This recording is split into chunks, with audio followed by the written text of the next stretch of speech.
ஆனால் இவங்களுக்கு வந்து திமுகவை எதிர்க்கிறதுக்கு துணிவே இல்லை. திமுகவை எப்படி வந்து டேக்கிள் பண்ணணும் அப்படிங்கிறதே இவங்களுக்கு தெரிய மாட்டேங்குது. அதுதான் இங்கே இருக்கக்கூடிய பிரச்சனை. ஏன் வந்து அண்ணாமலையை பார்த்து பயப்படுறாங்க அப்படின்னா, அண்ணாமலை இதைத்தான் செய்கிறாரு. நல்லா யோசிச்சு பாருங்க. திமுக எதையாவது வந்து பேசினாங்க அப்படின்னா வரலாறு தூக்கி போட்டுருவார்.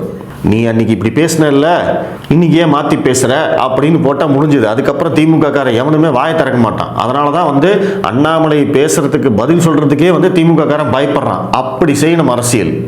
அதுதான் அரசியல். ஆனால் எடப்பாடி பழனிசாமிக்கு எந்த ஐடியாவுமே இல்லாமல் தான் அரசியல் பண்ணிக்கிட்டு இருக்காரு. இவங்க வந்து அண்ணாவையும் பெரியாரையும் எம்ஜிஆரையும் ஜெயலலிதாவையும் அவமானப்படுத்தி விட்டார் அப்படின்னு திரும்ப திரும்ப ஒரே நெரேட்டிவுக்குள்ள கொண்டு போயிட்டு இருக்காங்க. அதிமுக பாஜக கூட்டணி உடைஞ்சதுக்கு காரணமா இவங்க என்ன சொல்றாங்க? எம்ஜிஆரை பற்றியும் ஜெயலலிதாவை பற்றியும் அண்ணாமலை அவர்கள் தவறாக பேசிவிட்டார் அப்படின்னு சொல்றாங்க. நல்லா யோசிச்சு பாருங்க. ஜெயலலிதா அவர்கள் ஊழல் குற்றச்சாட்டால் சிறைக்கு போனது உண்மை. அவர் மேல வழக்கு இருந்தது உண்மை. அந்த உண்மையை சொன்னதுக்கு தான் அது எப்படி நீ சொல்லலாம், அவமானப்படுத்திட்டாங்க அப்படின்னு குதிச்சாங்க.